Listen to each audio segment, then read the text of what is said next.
my God. We keep going back. We keep going back. It's the character flaw. I'm going to change your narrative, girl. I'm going to change your narrative. We're going to get you past at least year 4. What I got to get you to? October of next year, of 2020. That makes you beyond the 4 year. Yeah. Or you're being year 5 by then. Yeah. Okay. Well, we're going to change the narrative. But got about 18 months on that, buddy. Yes, but look, yes, of course, there are times when people don't need to be together. And unfortunately, sometimes it takes longer than 7 years for people to figure that out. That's crazy. Yeah. I'm not going to be miserable for... Like, I know people that have been married 30-some-odd years. And they're miserable? And then get divorced. Yeah, what's the point of that? I don't know. I feel like we've been married 30-some-odd years. Just finish it out. No, but what if it's egregious? Like, for 20 of the 30 years you've been cheated on? Quite possibly, but again, just finish it on out. With what, killing them? Just finish it on out. Yeah. Yeah, no. I'm with you. I don't understand being together that long. But a lot of times people stay together for kids. That's true. Their kids are now adults. They can now mentally handle their parents getting divorced, and so they do so. So I assume that things like that happen. Or a lot of times, and sometimes, women are financially responsible.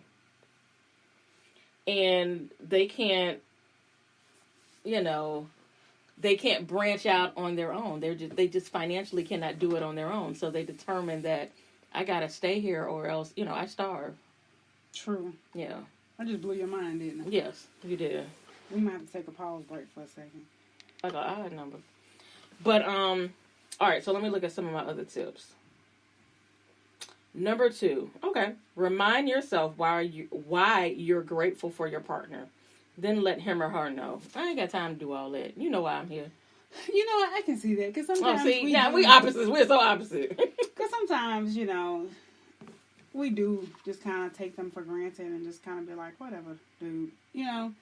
But sometimes we do need to remind the other person, like, you know what? I love you because I'm here because, Yeah, but I want it in return. That is true.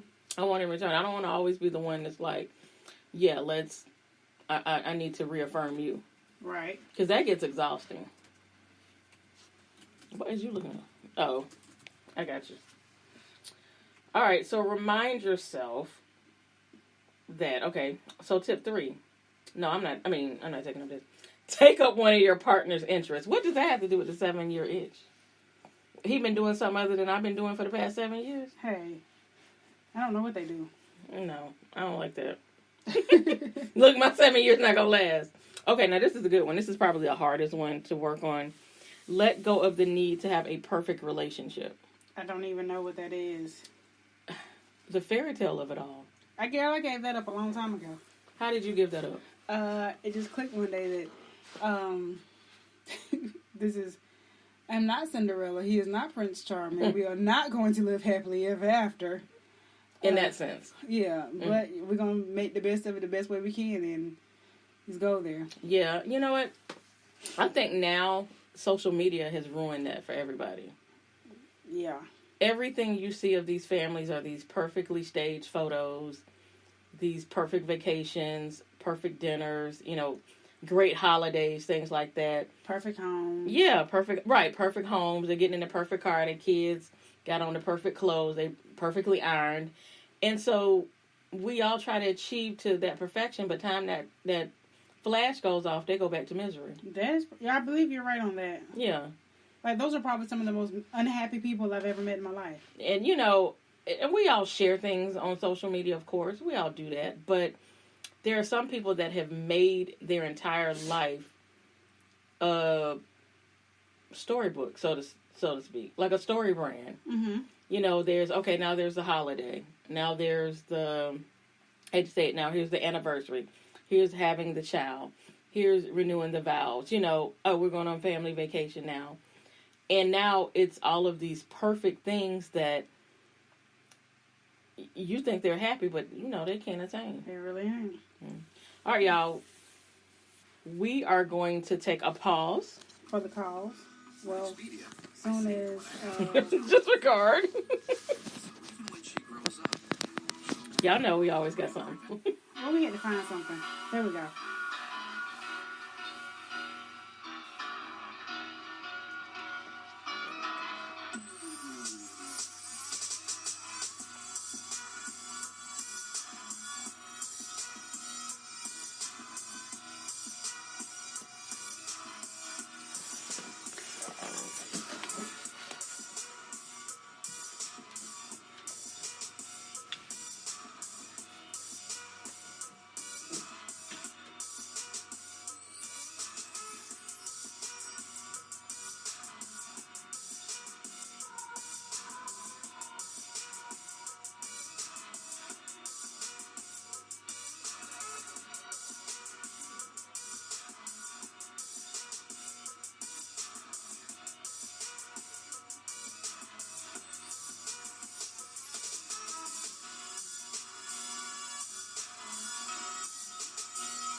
We are.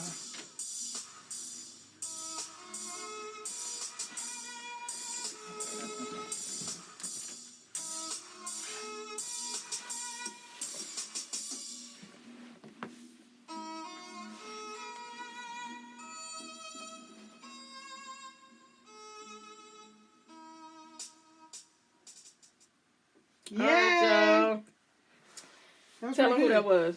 That was Eric Smith of the Epitome Show Band. That's it. That was Overtime. That's usually our intro music played in its full capacity. Capacity. I think that tequila went to your capacity. Quite possibly. Thank y'all for bearing with us. We had to take a mental break real quick. We had to take a quick commercial break. Yeah, you had to take one. All right, so let's speak honestly and real on this marriage situation, on this 7-year itch. I think that itch can be at month 1, month 52, year 69. I think it can be all of the above. If you tired of the other person, you just tired of them. I honestly think if you make it to the 7 years, you might as well finish it out. I think the first couple of years are way harder than later on. I think so. I think introducing children into the equation is what makes it really hard, because it changes everything, specifically your financial situation, your mental situation, your physical, everything changes. So you're just not the same person you were when you quote unquote jumped that broom. You got baby hands. You don't have any nails on. You got little baby hands. Yeah, baby. Thank you. Well, I'm not a dinosaur. Little baby hands. Thank you for pointing that out. Tequila. You keep making it. You asked for it.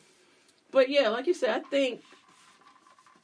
I think that those first few years, and that's typically when most of us start introducing children into the marriage. Some people are smart and wait after they actually truly know the other person. So, just off subject real quick. Mm-hmm. I was sitting in the break room last week, and it was some girls in there talking, and one of the girls says, I mean, I just had my first kid, and I'm already tired. I just can't imagine if I waited till I was like 40. Girl. And started having a baby. How old is she? Well, you don't know. She was just... So, the young lady that was sitting at the table with me says, she did. She could tell you. Oh, my God. Shade. I said, first of all, don't out me like that again. Right. I was 34. It wasn't 40. Yes. Wow. So then that opened me. I was like, yes, my transition year, and I have a 1-year-old, and they were like, oh my gosh. What do you think we are? The fact dinosaurs? Apparently so. Apparently so. They were all like, I just want to be done by 30. Having children? Yes. But to be honest, that's not unrealistic. That's not. Most women are done by 30. I don't know. Think about all the people that we know that we went to school with that have children graduating from high school now. Yeah. That means it's probably like a 20-year difference in them and their kids. Yeah. And we talking about 30-some-odd years plus. Yeah. It was the norm in my family. My mother was 31. My grandmother was 30. She had my mom. So I just kind of assumed that that's when it would happen. I never anticipated having children real early. And then when it happened, it was like, all right, you got to hurry up and have these children. Because you don't want to be too old carrying them. That was the biggest thing. But it's not the worst thing. I don't want to do it again. Oh, gosh, no. No, but it wasn't no worst thing. Girl, you can pay me to do it again. Yeah, that's hard. Now, I can't. I would not want to start now. She's right about that. You could not pay me to start. I would not want to start now, and do it and have an infant right now, a newborn. Not just a newborn right now. That would just take it all out of me. I'd have to stop working. I'll be honest. I don't think it would be much difference for me at this point. What you mean? Because Kai's only. Oh, you only got a one. Yeah. Yeah, she only one. Yeah. If she was 1 year later, I'd be in the same. But carrying, boat. I mean, even 2 years is different on your body. Yes, different on your body, but just the mental. Yeah, the mental. Yeah, you're right. None of that would really change. Yeah, it'd be all the same. Yeah, I don't know. But yeah, anyway, I know. We digress. We digress. That's fine. That's what we do. That's what we do. If we don't digress at least once, it's a good show. All right. So we done with the itch? We got some more itch. I mean. We'll talk a little bit about our blog post. Sure. Okay. Yeah. We only got 14 minutes left. That's cool. Yeah. So, I blogged on Thursday about mommy's responsibility. You did not blog on Thursday, honey. That was Thursday. No, man, that was Friday. Check my stats. That was Friday, Check honey. my stats. Y'all check her and tell her when I blogged that information. That was Thursday, the 14th. That's what it seems like. At what, 11:59 p.m.? It's my business. Whatever time it came out. It said 4 days ago. What day was that? What day was that? Anyway. Sunday. Saturday. Thursday, girl. All right. Anyways, it was Thursday night because I ain't seen it until Friday afternoon. I did it Thursday afternoon. You just weren't paying attention to your own site. So, it was blogged by me on Thursday, a day late. I think you lying. And it was entitled Ask Your Daddy. Now, that could mean a lot. But in these terms, it meant why are women held to a different standard? Why are working women held to a different standard than working fathers? Mm-hmm. I was looking through my Instagram post, and I saw another mom post and say something. It was like a mom holding her daughter, and the mom was saying something to the daughter like, why don't you ask your dad why he's always working? Something to that effect. And I hear that all the time. My kids are always constantly saying like, Mommy, you got to go to work again. You're not going to be here all day. You won't be here when I get home from school, blah, blah, blah, blah, blah. And I'm like, what? Like, what do you mean? And are we not on? So apparently the song didn't play. They didn't hear the song.